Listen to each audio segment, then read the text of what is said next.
Rocha, si Mr. Rocha.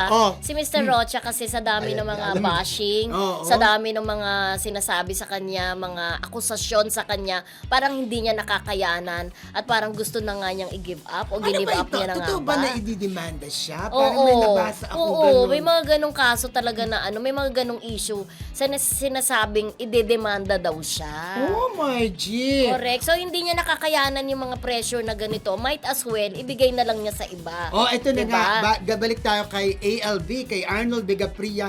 May nagtanong kasi sa kanya. Halimbawa daw, ibenta sa kanya ang Miss Universe.